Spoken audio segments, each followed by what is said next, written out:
Itu aku bilang, papa bilang kayak ya buat apa punya uang banyak Ya, tapi kalau anak sedih nggak bisa diselamatin. Tapi kalau overall total sekali kemo bisa seratusan sih kak. seratusan. 100. Jadi saling tahu kayak oh aku ternyata baru tahu kalau kakak aku selama aku sakit itu dia nggak dapet uang jajannya selama hampir setahun. Hai semua, thank you udah ngeklik video ini. Jangan lupa subscribe dulu channel YouTube-nya dan enjoy the video. Halo Hans. Halo, Kak. Hans kan ya panggilnya ya? Iya panggilnya Hans. Oke, Hans, thank you ya udah datang ke sini. Thank you juga kak udah undang.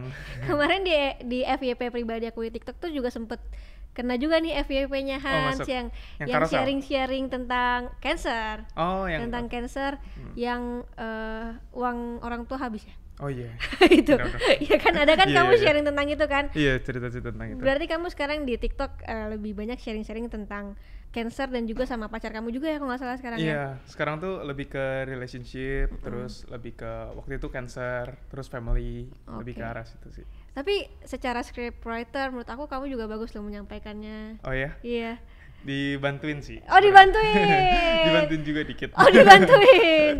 Oke, Hans, hari ini kita akan ngobrol-ngobrol sharing-sharing tentang cancer yang udah kamu laluin dengan luar biasa. Boleh, boleh. 8 tahun lalu ya berarti ya. Iya, 7-8 tahun sih. Nah, ini menarik banget karena aku belum pernah ngobrol sama orang yang dapat cancer itu di umur yang sangat muda, 16 tahun ya kalau nggak salah Iya, ya. iya waktu itu. Dia- Masih 14, 15 14 kayaknya deh. 14 Soalnya tahun. waktu pas baru mau banget naik SMA. Wow, 14 tahun kan ini kayaknya termuda deh yang pernah aku ngobrol. Biasanya Oh, kan ya? udah usia lanjut atau mungkin yang ada juga yang 20-an kayaknya ada, tapi kalau belasan ini aku baru pertama kali. Oke. Oke. Gimana dulu? Boleh cerita nggak awalnya gimana dan lain-lain? Boleh, boleh, boleh.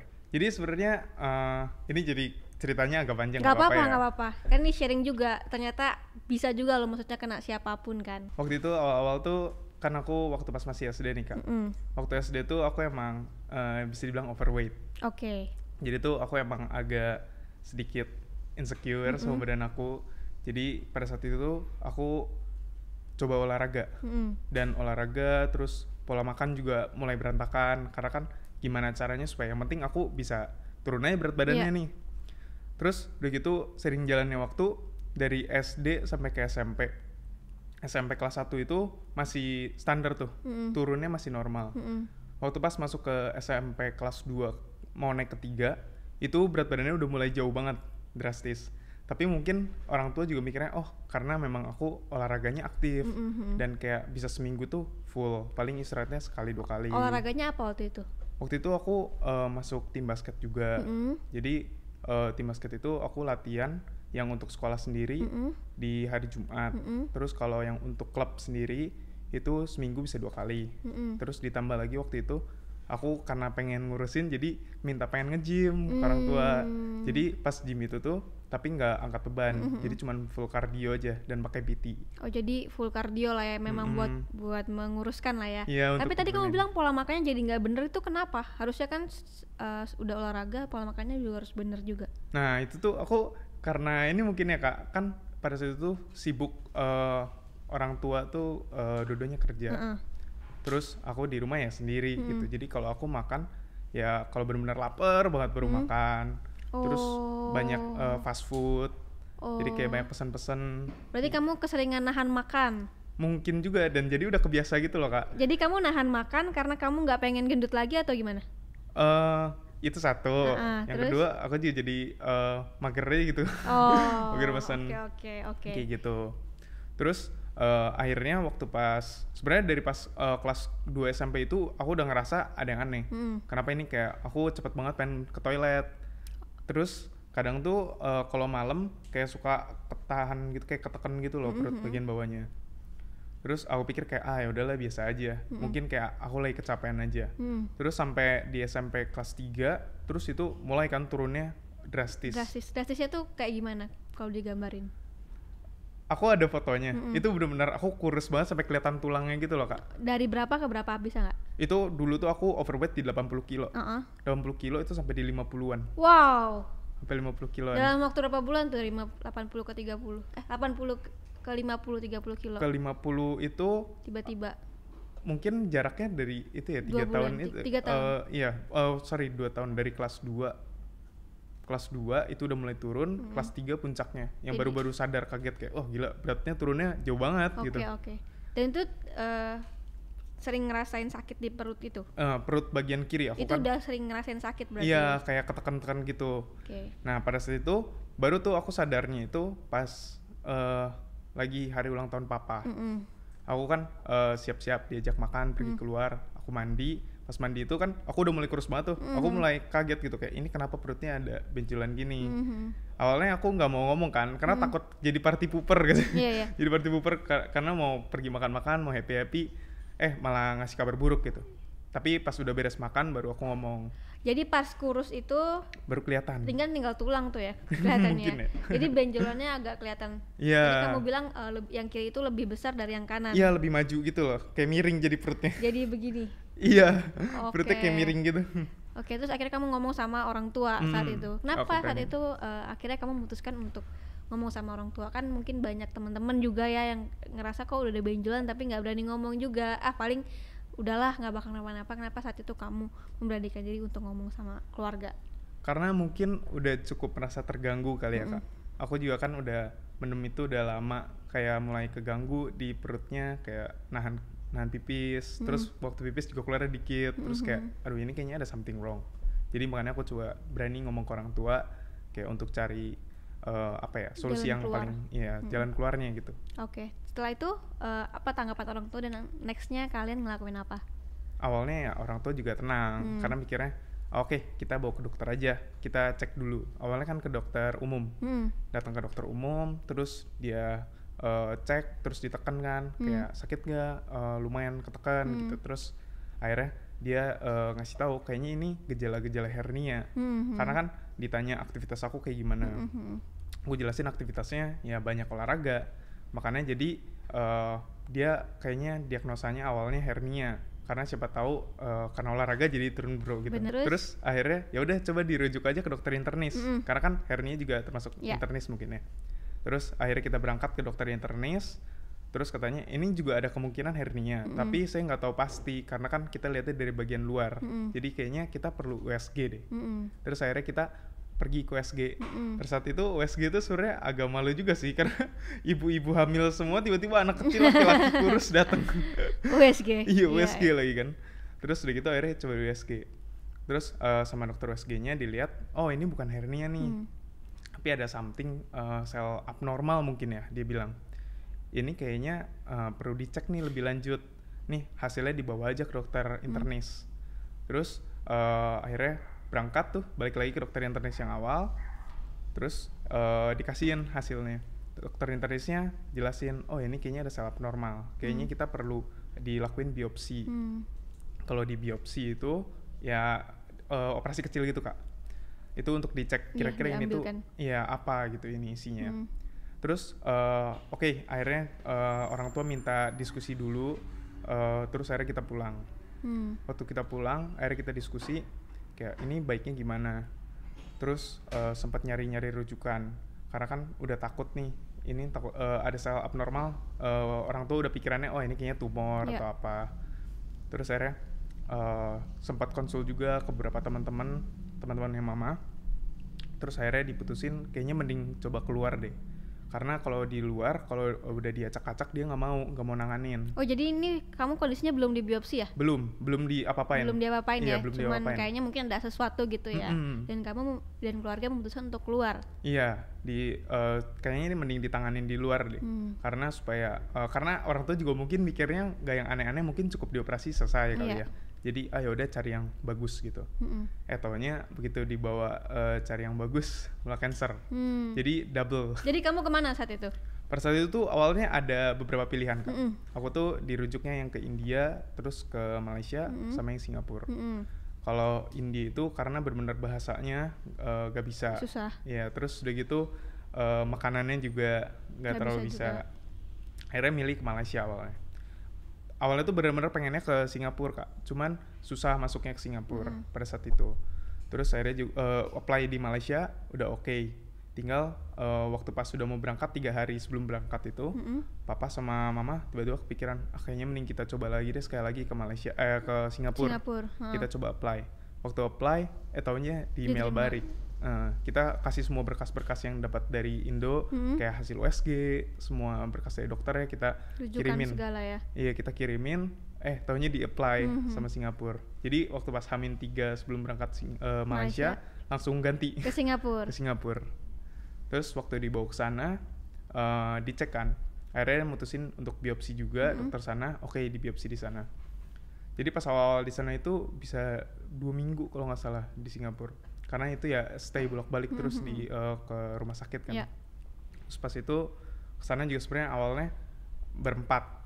Jadi ada temannya mama ikut nemenin, sama ada saudara satu laki-laki yang emang pernah ke Singapura. Karena kan aku belum pernah keluar negeri. Yeah. Terus akhirnya dibantuin sama mereka selama di sana, administrasinya juga. Terus begitu udah dicek, hasilnya ternyata waktu keluar dari hasil biopsi itu ada limfoma dibilang. Dan udah pasti cancer? Dia bilang aktif. Aktif. Iya. Jadi kalau misalkan normalnya itu limfoma, paling pembengkakannya itu cuma di satu titik, Kak. Kayak misalnya contohnya yang di leher. Di leher itu ya udah di leher. Kalau under skin itu sebenarnya penanganannya bisa dibilang tergolong mudah kata dokternya. Karena udah tinggal dioperasi, diangkat, selesai. Tapi kalau yang aku ada di dalam organ. Jadi karena di dalam organ, kalau dioperasi pun susah. Karena nempel sama organ gitu ya? Iya. Nempel sama organ lain gitu ya maksudnya ya? Dan udah menjalar banyak. Udah banyak juga? Udah banyak. Dia bilang. Makanya dia bilang stadiumnya udah 3,5. Wow. Dikit lagi 4. Kalau 4 sempurna, Kak. 5 dong sempurna. Oke, terus setelah itu ketika dengar dari dokter, ini namanya berarti kan didiagnosis cancer ya? Gimana keluarga kamu juga gimana?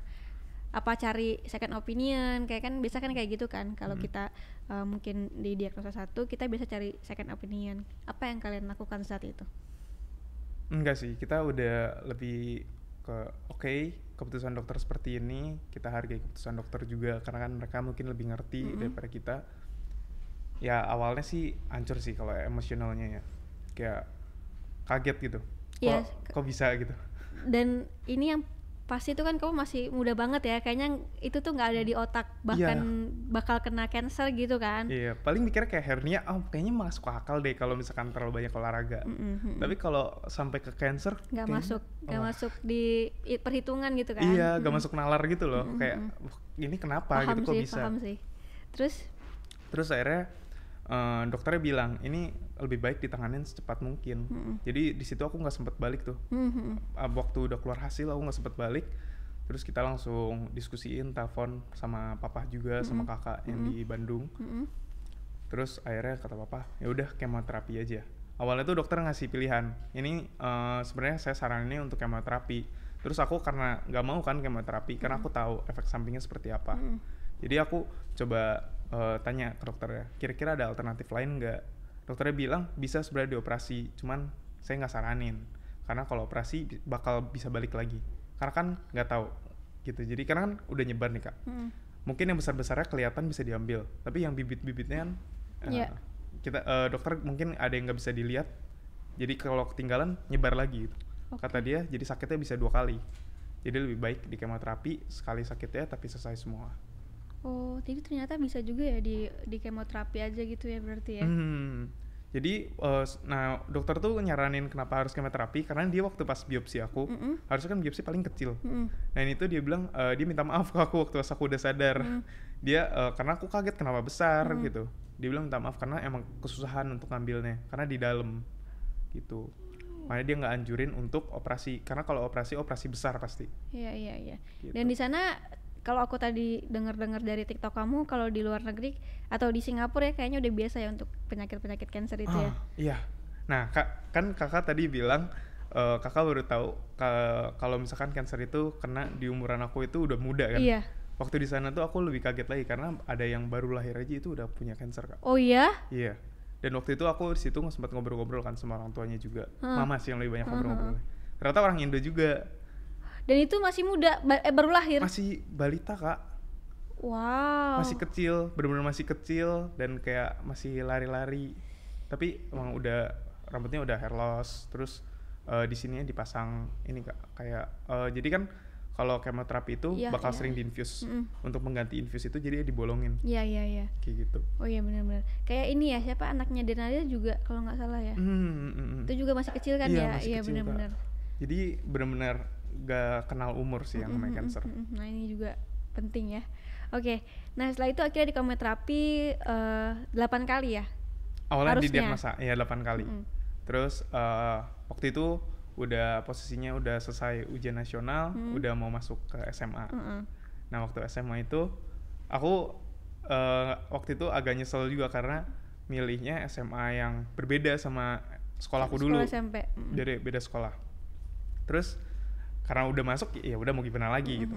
Jadi ya udah masuk sana, lingkungan baru. Awalnya aku takut juga sih karena kan kita nggak tahu dia punya lingkungan kayak gimana. Terus aku rambut botak semua. Berarti kemo itu memang rontok sendiri aja gitu ya? Rontok sendiri. Awalnya sih dokter bilang kayak sebenarnya itu beda-beda setiap orang. Ada yang rontoknya banyak, ada yang enggak. Terus aku bilang, terus kalau aku gimana? Ke dokternya berharap aja enggak. Tapi di situ puncak pecahnya aku sih. Kayak maksudnya pecah secara emotionally. Secara mentally. Iya, secara mental juga. Itu waktu pas aku mau kemo kedua. Waktu kemo kedua, aku pulang setelah wisuda, hancur semua sih. Rambut lepas semua. Rambut lepas semua, alis Lepas juga semua. udah nggak ada ya? Alis juga hilang. Dan itu tuh yang bikin aku kaget dan sakit hatinya tuh karena tidur kan, tidur yang masih normal. Bangun-bangun tuh di bantal rambut semua gitu. Jadi secara nggak sadar, aku nggak sadar kan kalau aktivitas mungkin aku pegang lepas bisa. Cuman ini lagi tidur, tiba-tiba di bantal udah banyak banget kayak wah gila. Padahal kalau dilihat sekarang kamu termasuk yang tebel ya rambutnya. Dulu juga tebel juga ya? Iya, dulu juga tebel sih. Cuman pas waktu lagi kemo itu lucu sih. Cuman mama bilang kayak udah nih kamu pakai hair oil yang buat baby supaya nanti kalau tumbuh lagi rambutnya bagus. Bilang kayak gitu. Oke. Berarti bolak-balik Singapura ya 6 kali? Aku bolak-balik. Waktu itu jadi sambil sekolah, mama juga waktu itu bikin surat kan untuk kepala sekolahnya, terus datang juga minta ada kebutuhan kan, karena ada kebutuhan khusus. Jadi setiap 3 minggu sekali aku pergi. Jadi kalau aku lagi nggak masuk, minta boleh ujian susulan. Terus juga tugas-tugas boleh susulan, yang kayak gitu. Terus sama minta izin kalau sama di sekolah ya pakai topi atau kupluk atau beanie hat kan. Sama pakai jaket. Karena kan kalau di sekolah biasa nggak boleh tuh kalau nggak pakai jaket sekolah. Iya benar. Nah yang kayak gitu. Jadi ada pengecualian lah ya. Sama nggak olahraga waktu itu nggak boleh. Nggak boleh ya? Iya nggak boleh olahraga karena takut pokoknya ada something happen, nggak jangan deh. Iya dong. Orang operasi aja nggak boleh olahraga 3 bulan, apalagi yang kemoterapi. Bener-bener. Oke. Nah setelah itu kemoterapi berarti 3 minggu sekali tuh bolak-balik Singapura dan akhirnya 6 kali bisa sembuh total. Iya. Jadi waktu kemoterapi itu aku setelah kemo kedua udah mulai masuk sekolah, kemo ketiga, waktu di kemo ketiga itu aku udah bilang kayak ini udah, nah yang balik lagi ya, ke yang kemo kedua itu aku waktu pas pecah itu aku nangis, terus kayak aku juga bilang ini udah nggak kerasa kok, udah stop aja gitu pengobatannya, karena waktu pas hasil dari kemo pertama aja aku lihat billnya kayak pak udah mending stop aja gitu. Berarti kamu waktu itu nggak ada asuransi sama sekali? Iya, kayak aku bilang ke papa kayak udah ini stop aja gitu, karena pada saat itu waktu pas aku kena kemo kan dari yang papa sama mama kerja, mama keluar karena mau fokus ngurusin aku gitu. Nah jadi dari yang 2 penghasilan jadi cuma 1. Aku tahu gitu udah sisa 1 penghasilan dan sekali pengeluaran buat aku kemoterapi segitu besar. Jadi aku bilang ke papa kayak apa udah stop aja gitu, stop. Terus mama juga aku bilang kayak mah udah stop aja, nggak usah dilanjutin gitu, karena udah hilang kok, udah sehat. Udah nggak berasa lah ya. Iya udah nggak berasa, aku bilang kayak gitu. Beneran udah nggak berasa kan tapi? Iya beneran udah nggak berasa. Terus aku bilang kayak udah stop aja. Terus ya pas itu yang emotionally juga orang tua juga bilang kayak aku kayaknya pernah share di TikTok. Ada di TikTok. Ini yang aku nonton. Ini yang kakak nonton. Itu aku bilang papa bilang kayak ya buat apa punya uang banyak tapi kalau anak sedih nggak bisa diselamatin gitu. Terus saya situ kayak ya bener juga lah, semua orang tua bakal kasih yang terbaik buat anaknya juga. Iya, terus jadi kayak pecah semua sih di situ. Kakak juga ada di situ sedih semua. Cuman sebenarnya yang aku baru tahu juga sebenarnya mama, papa sama kakak tuh emang udah janji waktu pas tahu aku kena cancer, mereka udah ngobrol bertiga kayak janji kalau misalkan nanti kalau di depan aku jangan nunjukin sedih, jangan nunjukin kalau kita lagi berat, pokoknya bawa happy aja gitu, kayak nggak ada apa-apa. Terus ya sedih sih aku pas itu. Cuman ya gimana ya, terus akhirnya mereka emang nggak nunjukin sih, coba nggak nunjukin, cuman pas yang momen itu kayak gak kuat sih kayaknya. Karena ya gimana ya, terus akhirnya pas itu akhirnya jadi papa bilang kayak gitu, aku jadi kayak oke, kalau misalkan emang jalan keluarnya aku nggak bisa berhenti kemo, aku berarti harus cepat-cepat selesaiin ini kemo, aku harus cepat sembuh. Nah baru di situ aku benar-benar semangat banget. Terus waktu di kemo ketiga dokter bilang juga ini kayaknya udah nggak terlalu kelihatan deh, dan ayo nanti coba kita MRI lagi ya. Terus waktu selesai kemo ketiga di MRI keluar hasilnya, terus dia lihat oke, ini kemonya tuh udah berhasil gitu. Jadi semuanya tuh sebenarnya ini udah nggak ada, udah nggak kelihatan. Tapi untuk make sure lagi kita ambil beberapa kali kemo lagi ya supaya kamu bisa selesai gitu. Jadi dari yang awalnya 8, kamu kayaknya cukup 6 kali kemoterapi kamu udah bisa selesai. Oke. Terus Kemonya diapain sih? Berarti itu kayak gimana sih kalau kemo? nah ini ya, aku mau cerita. Jadi orang tuh bener-bener banyak banget yang begitu denger kemoterapi tuh wah serem banget gitu. Kemarin juga aku sempat ngobrol sama teman aku yang baru tahu juga kalau aku pernah cancer. Kayak dia bilang gila kemo serem banget, diapain sih gitu. Sebenarnya kemo itu kayak aku di infuse biasa gitu, dan nggak kerasa. Cuman emang ada macam-macam ya, ada yang kemonya radio yang pakai sinar. Tapi kalau yang aku yang biasa. Berarti yang di infus biasa dikasih injek sesuatu gitulah ya. Iya. Tapi itu emang nggak sakit ke badannya? Enggak sih, cuman waktu itu panas ya, lumayan panas. Jadi kalau aku juga baru notice kayak waktu pas aku cek-cek foto yang dulu emang agak gosong kulitnya jadinya, agak hitam. Iya aku ada lihat yang pakai baju biru kalau nggak salah. Iya. Itu agak hitam. Itu jadi sebenarnya cuma di infuse biasa.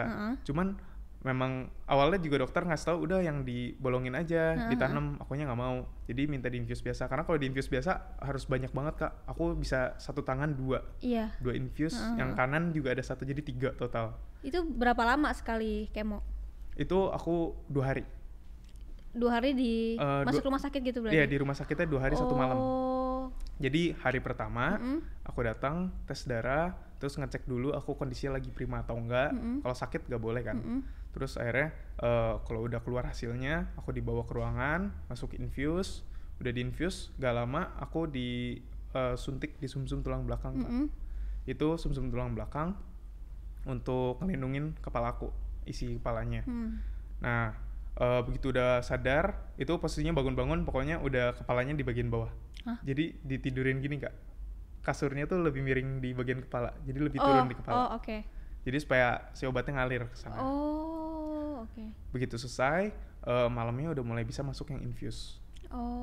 Masuk infus yang biasa. Terus besok paginya dites darah lagi, hasil masih oke, baru lanjut yang kemo yang benar-benar obat kerasnya. Obat kerasnya itu aku nggak tahu apa obatnya, tapi kayak infus biasa kak, tapi dibungkus pakai hitam gitu loh, bungkusan hitam. Terus sama satu lagi yang disuntik, yang disuntiknya itu yang warna merah cairannya. Nah itu nggak boleh sama suster pun nggak boleh. Harus jadi sama dokter. Ya harus sama dokter. Karena saking kerasnya kali ya. Iya mungkin. Dan itu aku juga nggak ngerti, kayak ada temponya gitu loh kak. Kayak masukinnya dikit kayak ngikutin apa gitu, aku nggak ngerti. Oke, sekali kemo berapa waktu itu? Kalau untuk obatnya aja itu bisa 30 juta kak. Obat yang merahnya obat aja. Obat yang terakhir itu ya? Yang terakhir itu yang merah. Itu bisa 30 jutaan. Tapi kalau overall total sekali kemo bisa 100-an sih kak. 100-an. Luar biasa. Ayo kita harus sehat guys. Itu paling penting lah ya, sehat ya, jaga kesehatan. Oke. Setelah itu akhirnya di ke-6 sudah boleh berhenti kemo. Berarti itu 6 bulan atau 6 bulan setelah kamu didiagnosa ada gak? Iya, 6 bulan lah, bisa dibilang 6 bulan. Sampai sekarang kan aku tahu cancer kan katanya belum ada obatnya yang pasti kan. Tapi banyak teman-teman termasuk kamu juga yang puji Tuhannya bisa katanya sembuh dan jadi survivor cancer gitu. Nah berarti sekarang udah ada harapan untuk sembuh dong? Iya, ada dong, ada. Jadi sebenarnya tuh kan banyak yang nanya juga, apa sih kak yang bisa bikin aku itu ngedrive untuk bisa sembuh. sebenarnya balik lagi lingkungan sih Kak. Kalau pada saat itu misalnya orang tua aku, keluarga aku nggak sepakat untuk gak nunjukin di depan aku dan tetap nunjukin, mungkin aku belum sembuh sih sampai sekarang. Karena aku ngerasa kayak mental support tuh yang benar-benar nge-push banget sih. Sama baik lagi keyakinan sih Kak. Kayak kalau aku yakin aku bisa sembuh, pasti sembuh gitu. Wah, itu tuh yang paling penting ya. Iya, Oke, iya. nah setelah itu akhirnya sembuh dan apakah harus jaga makan atau segala macam, ada pantangan-pantangan nggak setelah Waktu dinyatakan sembuh? waktu aku kemo itu sebenarnya yang nggak boleh makan itu kalau misalkan udah makanan kebuka selama sejam 2 jam itu nggak boleh dimakan lagi, Jadi harus fresh dong. harus fresh. Oke. Terus kalau masak udah mateng nggak boleh dimasak ulang, jadi kan kadang suka Iya. dipanasin tuh kalau kita, nah itu nggak boleh. Nah jadi kalau udah mateng harus langsung makan, abisin, kalau nggak habis nggak boleh dimakan Oke, karena takut terkontaminasi. Hmm. Terus kalau dari mama sendiri sih suka bilang kayak, kan dia masakan, jadi sering masak di rumah. Kalau beli belanjaan, misalnya daging atau ikan, jadi dia udah potong-potong dulu waktu beli dari pasar, terus udah gitu dimasukin ke freezernya, udah di pack. Ya. Jadi kalau yang udah cair itu nggak boleh dimasukin lagi. Ya. Jadi udah begitu cair udah langsung habisin yang itu. Kayak gitu Sampai sih, Kak. sekarang gimana?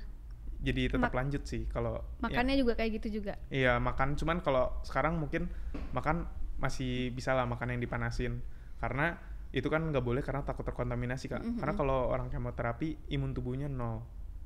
Jadi kalau misalkan ada orang sakit misalnya batuk atau bersin, aku nggak pakai masker, aku bisa nular dan itu nggak sembuh-sembuh karena nggak ada imun tubuhnya gitu loh Kak. Iya. Oke. Gitu.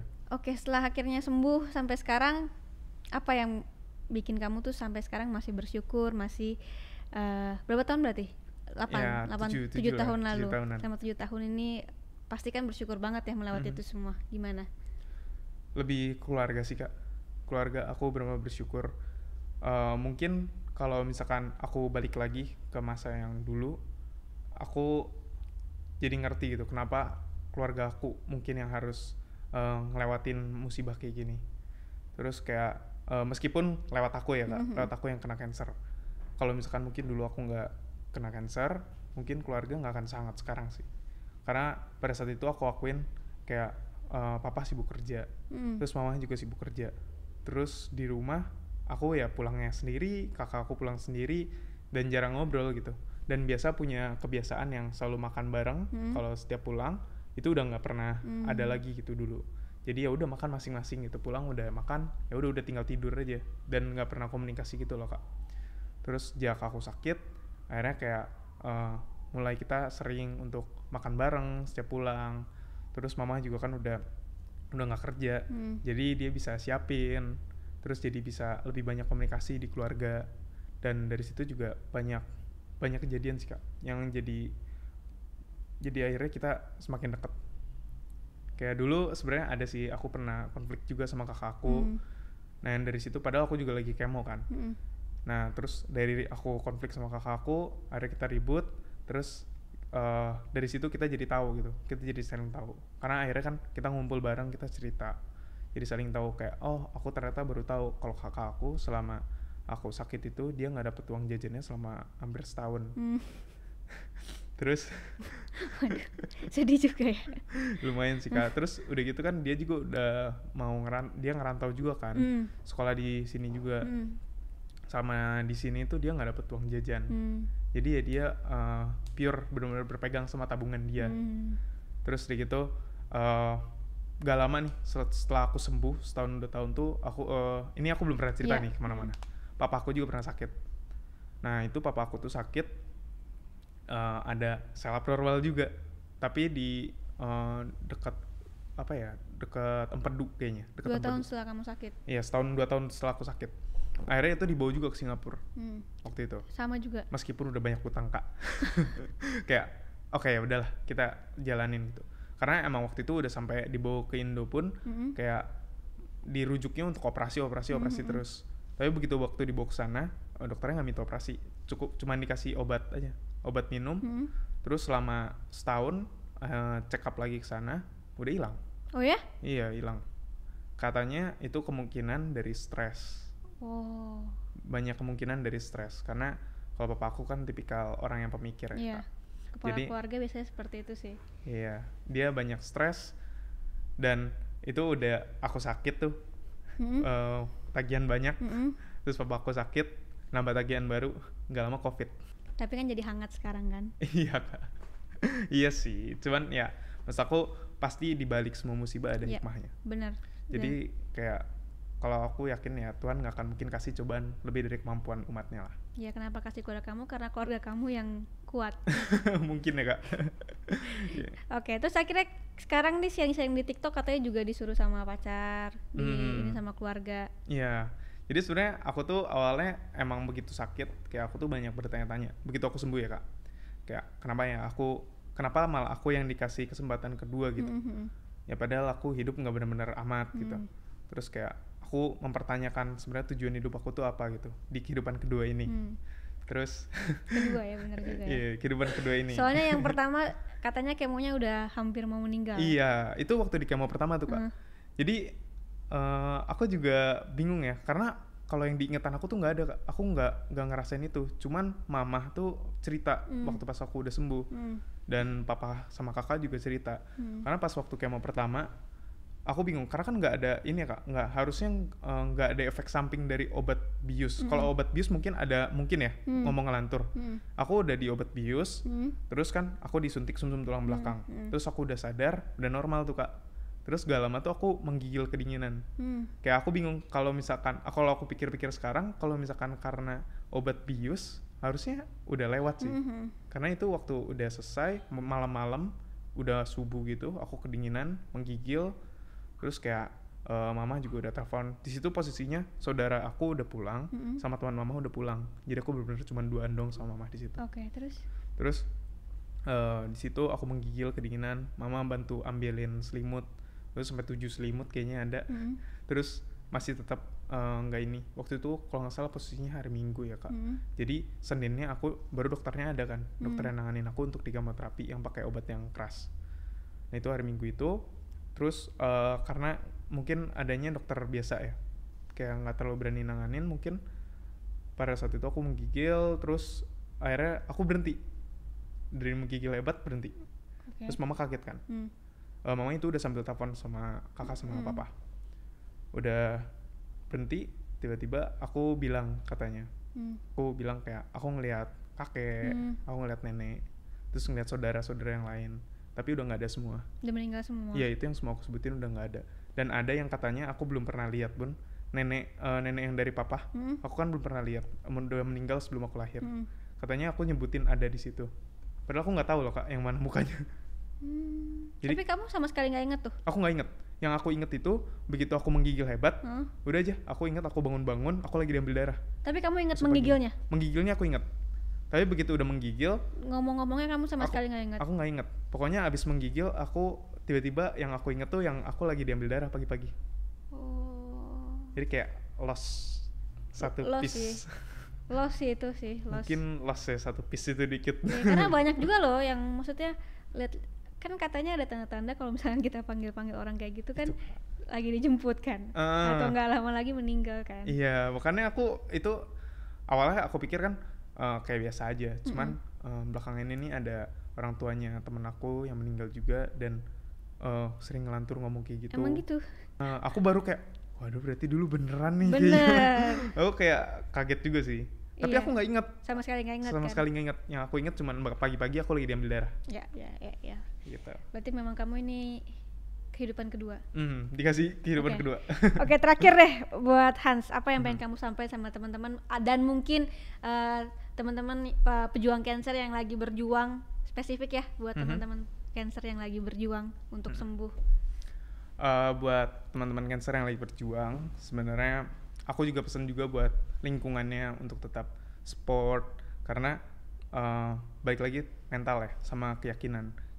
Kayak kalau orang yang lagi kena sakit, apalagi sakit berat kayak gitu, pasti secara mentally nggak stabil, emotionally nggak stabil. Jadi yang bisa kita lakuin itu tetap support dan tetap untuk ngejaga supaya dia nggak goyah. Terus kalau buat teman-teman yang lagi cancer, yang lagi berjuang di sana, selalu ingat, karena batas batas dari manusia adalah pemikiran mereka sendiri.